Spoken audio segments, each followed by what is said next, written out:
The Buffalo Bills are the greatest team in the existence of professional football, and I will hear no argument otherwise.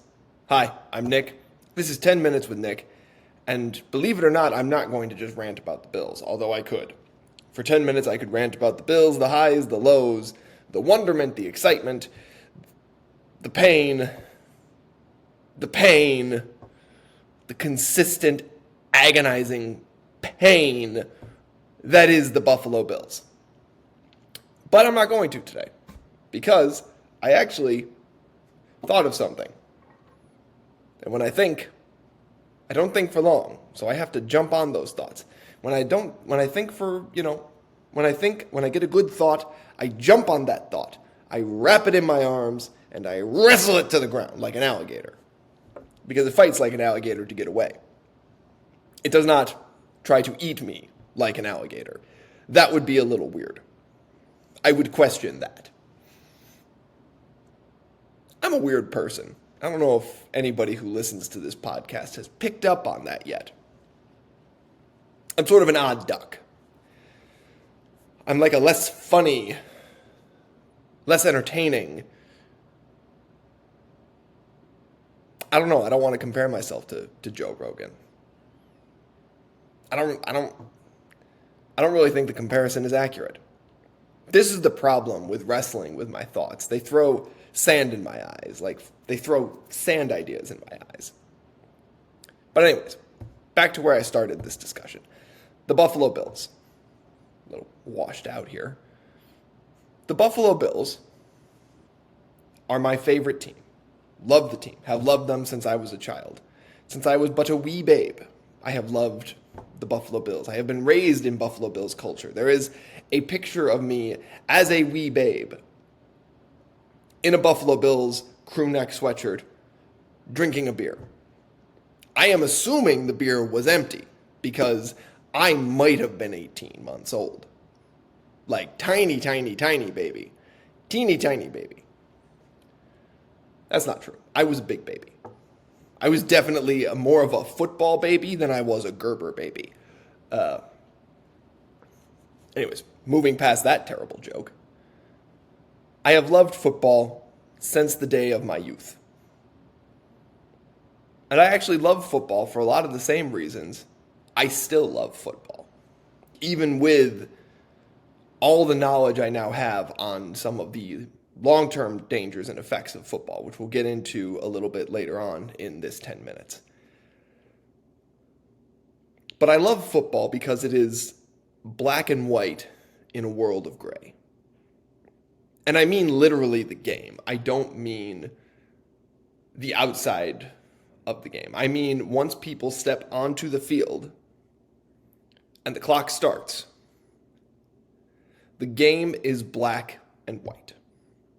And that's not, I don't just mean the referees. I mean the game, there is a binary result. Or at least, it's not a binary result. So there's three results that can happen, right? There's a winner, there's a tie, or there is a loser. Loser.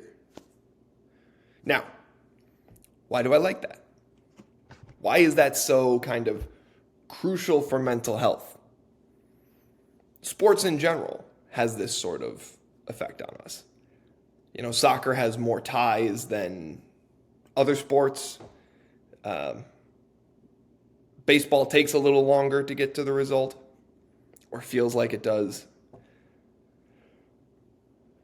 Basketball, you may not care about a lot of the wins or losses until you get to the playoffs, and then you're just excited. But sports, and particularly football, is black and white in a world that is increasingly gray. When you're little, you latch on to things that are black and white, and they tend to stay with you through adulthood. Because things that are black and white have clarity to them.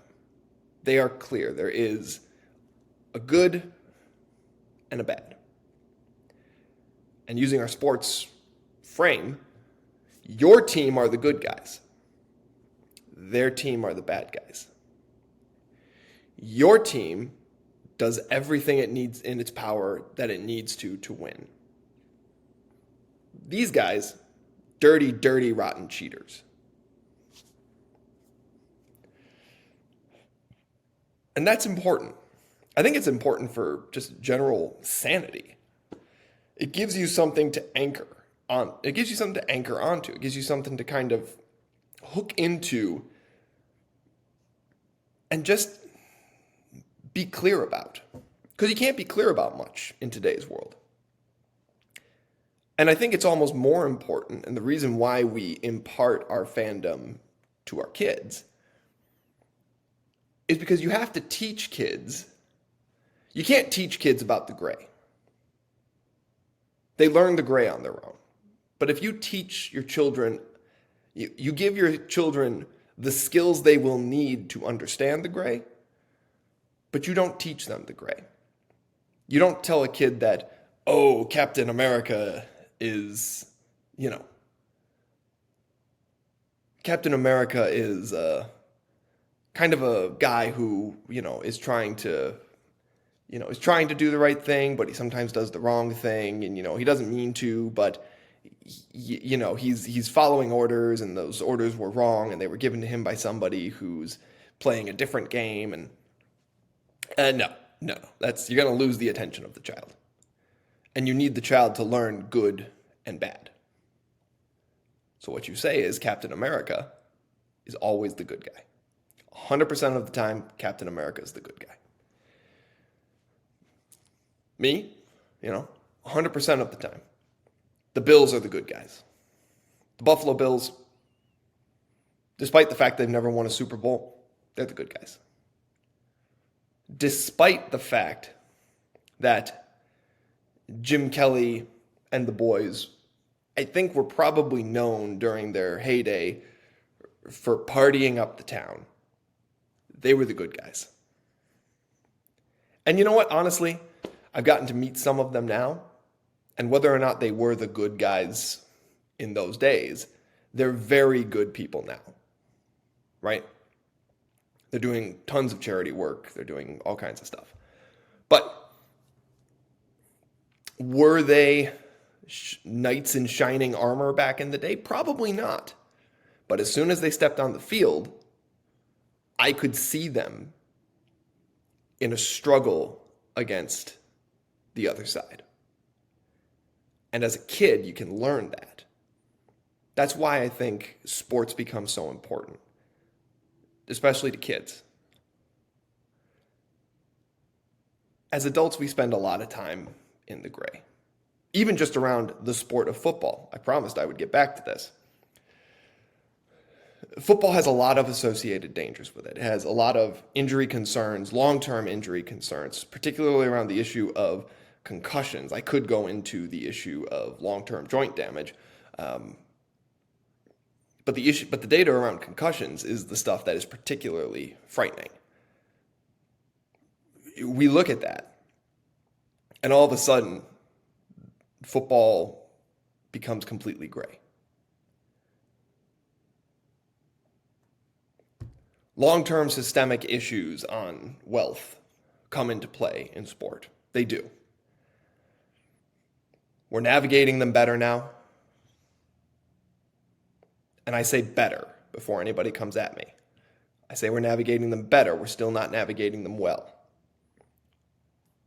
1 is still more than 0. 0.25 is still more than 0. Right? Those issues are still gray. But you know what's not gray? When the Buffalo Bills buckle those chin straps, walk onto the field. Even though the players have changed, the uniform has been updated, that's still the Buffalo Bills. And they will still walk onto the field, and they will still look out, and they will see. I hope Josh Allen is still playing when my eventual child comes into the world. Right now, it's a theoretical child. because I will be able to teach my son, daughter, look, you want to know what it means to work hard? Look at the game on Sunday. Look at those boys never quit. That's working hard. That's something simple. We can understand that. And that helps you on your journey as you grow. It's helping me on my journey as I grow. Sport is black and white in a world of gray.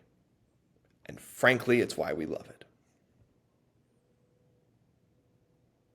It's a little bit more than 10 minutes, but I got the point out. I'm Nick Salma. This was 10 Minutes with Nick. Hope you enjoyed.